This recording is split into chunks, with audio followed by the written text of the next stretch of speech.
1절 형제들아 신령한 것에 대하여 나는 너희가 알지 못하기를 원하지 아니하노니 12절 몸은 하나인데 많은 지체가 있고 몸에 지체가 많으나 한 몸인과 같이 그리스도도 그러하니라. 자, 오늘 이 아침 우리 고린도전서 12장의 말씀을 한번 살펴봅니다. 바울은 이 고린도 교회 여러 가지 많은 문제들을 얘기하면서 고린도 교회는 이 은사가 많은 교회입니다. 그래서 여러 사람들이 여러 은사를 받고 그래서 그 은사 가지고 서로 자기 은사가 크고 좋다 그러면서 서로 자랑하고 있는 그런 상태에서 분쟁도 생기고 막 이상한 육신적인 그런 일들도 많이 생겼는데 이제 12장에 와서 형제들아 신령한 것에 대하여 나는 너희가 알지 못하기를 원하지 아니하노니 진짜 신령한 것을 좀 알았으면 좋겠다 그 말씀입니다. 그래서 이 신령한 것 교회라고 하는 것은 이 세상의 어떤 건물도 교회가 아니고 또 어떤 이익단체라든지 뭐 그런 어떤 모였다고 교회가 되는 것이 아니라 교회는 신령한 것입니다. 그래서 이 신령한 것에 대하여서 너희가 알지 못하기를 원하지 않는다. 그래서 우리가 믿음 생활을 할 때에 가장 중요하게 또 깊이 생각해야 될 부분이 바로 이 신령한 것입니다. 그래서 이 영적인 부분, 이 신령한 것이 무엇인가에 대해서 교회가 어떤 존재인가를 다시 한번 바울이 설명을 해줍니다. 제일 첫 번째, 너희가 예수를 믿기 이전에는 이방인으로 있을 때에는 말 못하는 우상에게로 끄는 그대로 끌려갔다.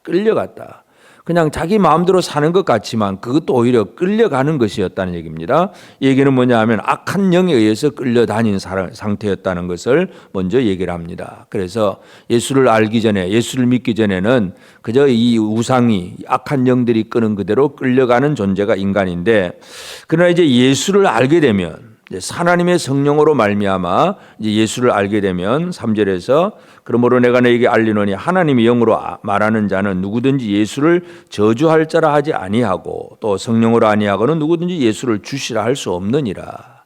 성령으로 말미암아 예수 그리스도가 나의 주님이다.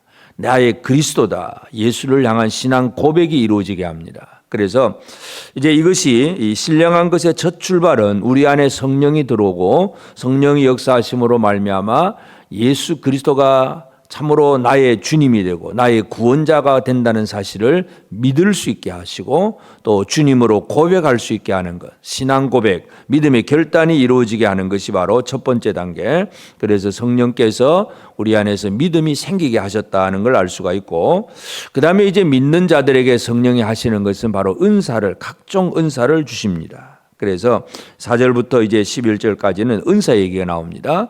그래서 은사는 여러 가지나 성령은 같고 그래서 이제 지금 계속 강조하는 것은 한 성령으로 말미암아 각 사람에게 여러 가지 많은 은사들을 주셨다고 하는 것 사실을 강조합니다.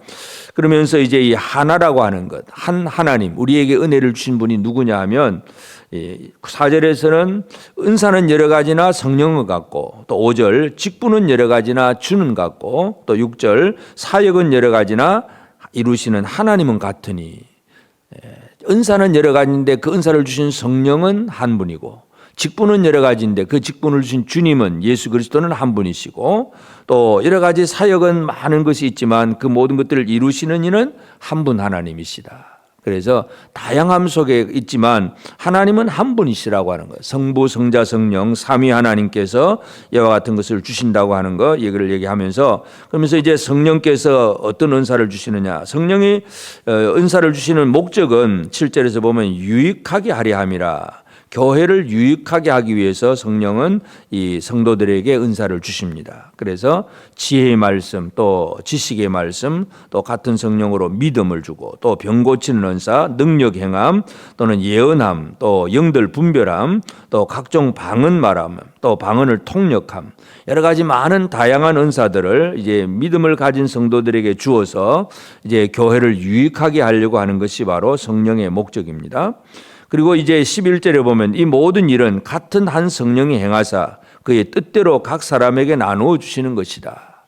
한 성령이 그의 뜻대로 성령이 주시는 분이 마음대로 주는 거지 받는 사람들이 내가 이것 받고 싶다 저것 받고 싶다 해서 이렇게 받는 것이 아니라는 거 성령이 주관자임을 분명히 강조를 합니다. 그래서 하여튼 첫 번째가 성령으로 말미암아 믿음을 고백을 하고, 그러면 그 다음에 성령으로 말미암아 여러 가지 은사들을 다양하게 성도들이 받습니다.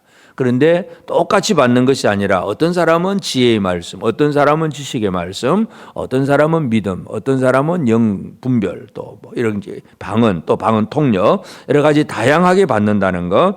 결국은 이제 예수 그리스도를 믿는 믿음의 사람들은 어떤 교회를 유익하게 하는 일을 하기 위해서 그 기능을 가지게 된다는 것을 분명히 얘기하고, 그래서 이제 그 기능이 하나로 모이게 될 때에 이제 12절, 몸은 하나인데 많은 지체가 있고 몸의 지체가 많으나 한 몸인가 같이 그리스도도 그러하니라. 이제 한 몸 된 교회를 이루시는 성령을 보게 됩니다. 다양한 지체들을 이제 각종 은사를 나누어 주었는데 그 은사들이 다 함께 모이게 될 때 이것이 바로 한 몸이 된다는 것. 그래서 머리는 예수 그리스도고 교회는 한 몸이 되었다는 사실. 이것이 신령한 것이다. 이 얘기를 하고 있습니다. 그래서 손과 발이 다르고 귀가 눈이 다르고 코가 다르고 다 다르고 기능도 다르지만 너는 내가 아니면 손은 여기 이제 15절에 보면 만일 발이 이르되 나는 손이 아니니 몸에 붙지 아니하였다 할지라도 이로써 몸에 붙지 아니한 것이 아니다. 손과 발이 서로 다릅니다. 우리 성도들의 삶을 보면 다 다릅니다. 성격도 다르고 기질도 다르고 살아가는 삶의 환경도 다르고 또 어떤 이 살아가는 방식도 다르고 빈부 귀천 막 다 뒤섞여 있는 것이 바로 이 성도들의 삶입니다. 다 다릅니다. 그런데 다 다르지만 예수 그리스도 머리 대신 예수 그리스도에게 붙어 있으므로 한 몸이라고 하는 것. 그래서 부자가 가난한 사람들 나누어지고 남자와 여자가 나누어지고 또 예를 들어 지역적으로 전라도 경상도가 나누어지고 충청도가 나누어지고 이게 아니라 모든 사람들의 출신과 또 학벌과 모든 재산과 그 모든 것이 다 천차만별이지만 그러나 머리 대신 예수 그리스도 안에서 서로 하나로 엮여져 있다는 사실 이 얘기를 하고 있습니다. 그래서 어떤 다른 지체에 대해서 함부로 평가하거나 쓸데없다고 하는 그런 얘기를 할 수가 없습니다. 21절 눈이 손들어 내가 너를 쓸데가 없다 하거나 또한 머리가 발들어 내가 너를 쓸데가 없다 하지 못하리라. 쓸모없는 것이 하나도 없습니다.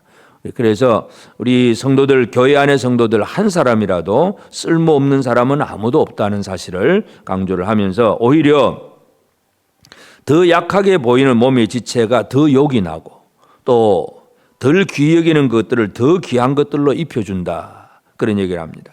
어떤 일을 하는 거, 예를 들어서 기능을 발휘하는 걸 보면 열심히 일하는 건 손이 일을 합니다. 그런데 얼굴에 어떤 피부를 보면 사람들이 제일 많이 우리 특별히 여자분들이 제일 많이 가꾸는 것은 얼굴에 화장을 열심히 합니다. 얼굴이 뭔가 일하는 게 아닌데 근데 제일 많이 가꾸는 것은 보호를 받는 것은 얼굴이고 손은 그냥 막 지문이 달아질 정도로 열심히 일만 합니다. 그러나 하여튼 뭔가 열심히 한다고 해서 그것이 또 일을 안 하는 것들을 향해서 그냥 너는 쓸모없다 그렇게 얘기하지 않고 오히려 더 잘 돌봐준다 그런 원리를 지금 설명을 합니다. 그래서 성령께서 하시는 일 신령한 것은 뭐냐? 사람들에게 신앙 예수 그리스도를 주님으로 고백하게 하고 그들이 성령의 은사를 받게 하고 그들이 서로 하나 되게 하는 것. 이것이 바로 성령께서 하시는 일입니다. 그래서 몸 가운데 분쟁이 없이 서로 하나 되게 하는 성령의 역사를 우리가 체험하고 그 다음에 이제 그 한 몸 된 교회로서 어떤 일을 하게 하시는 분도 바로 성령님입니다. 28절 하나님이 교회 중에 몇을 세우셨으니 첫째는 사도요 둘째는 선지자요 셋째는 교사요 그 다음은 능력을 행하는 자요 그 다음은 병 고치는 은사와 서로 돕는 것과 다스리는 것과 각종 방언을 말하는 것이다. 이제 앞에 은사의 종류를 얘기했지만 뒤에 이제 말하는 사도와 또 선지자와 교사 이 얘기는 교회로서의 기능을 발휘하고 세상 속에서 무슨 일을 하느냐에 대해서 얘기를 합니다. 그래서 사도로서 또 이 복음을 제대로 전하고 선지자로서 하나님 말씀을 전하고 교사로서 가르치고 또 능력을 행하면서 복음을 전하고 사람들에게 하나님의 은혜를 나누고 병 고치고 또 서로 돕고 다스리고 또 방언을 말하면서 어떤 하나님의 표적을 보여주면서 뭔가 이 하나님의 말씀을 선포하고 증거하는 그런 일들, 이런 일들을 이제 교회가 이루어 간다는 것. 그래서 이제 이 은사들을 나누어 주고 그 은사들이 하나로 모여서 한 몸이 되게 하고 한 몸 된 교회가 또 하나님의 일들을 제대로 감당하게 하는 것. 이것이 한마디로 신령한 것입니다. 오늘 우리 교회가 신령한 교회인데 오늘 우리가 믿음 생활을 하면서 이 신령한 교회에 대하여서 분명히 깨닫고 그 안에서 내가 어떤 위치에 있고 또 내가 어떤 역할을 하고 있는가 이것을 살피는 것이 우리에게 너무나 중요한 일입니다. 그래서 많은 사람들이 자칫 잘못하면 이 믿음이 제대로 되어 있지 않는 사람들은 첫 번째 신앙 고백부터 안 되는 사람입니다. 교회는 다니는데 예배당에 출석은 하고 예배 자리에는 앉아 있어도 진짜 예수 그리스도가 나의 주님이라고 하는 그 진짜 믿음 속에 온전한 고백이 이루어지지 않는 그런 사람들도 얼마든지 섞여 있을 수가 있습니다. 신령한 교회는 제일 첫 번째 신앙 고백으로부터 시작하고 고백한 사람들에게 성령은 은사를 나누어 주시고 은사 받은 사람들을 한 몸으로 만들어서 하나님의 일을 하게 하시는 것. 이것을 한마디로 신령한 것이다. 그렇게 사도 바울이 강조하고 있습니다. 그러면서 마지막 절에 또 무슨 얘기를 하냐면 너희는 더욱 큰 은사를 사모하라. 내가 또한 가장 좋은 길을 너에게 보이리라. 진짜 우리가 가장 큰 은사를 사모하라. 그러면서 이제 우리가 잘 아는 13장에 보면 사랑 얘기를 합니다. 아무리 이런저런 지혜, 지식, 믿음, 병고침 뭐 이런 은사를 받았어도 형제를 사랑할 줄 모르면 아무것도 아닙니다.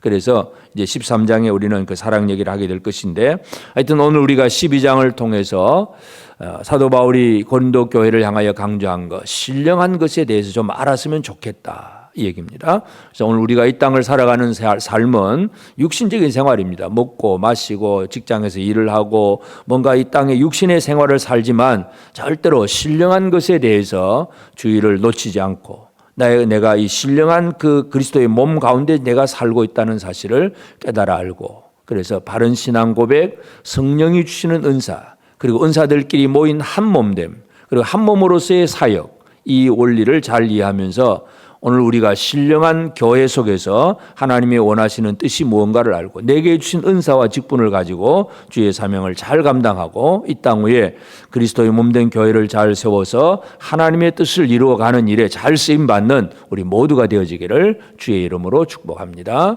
기도하십시다. 이제 오늘 받은 말씀으로 함께 기도하겠습니다.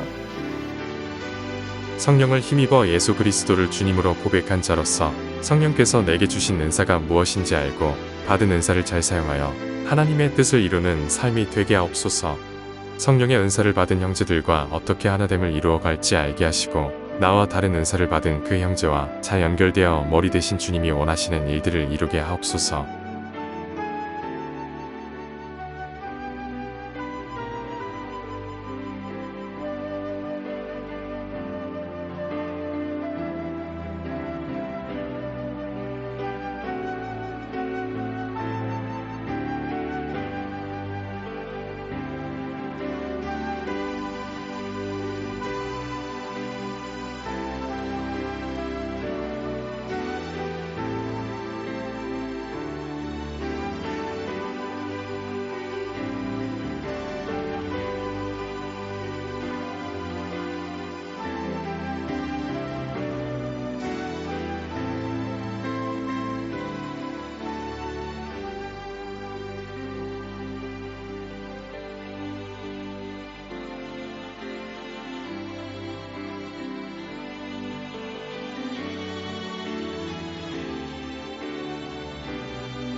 이제 개인의 기도 제목을 가지고 하나님 앞에 기도하시기 바랍니다.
수고하셨습니다.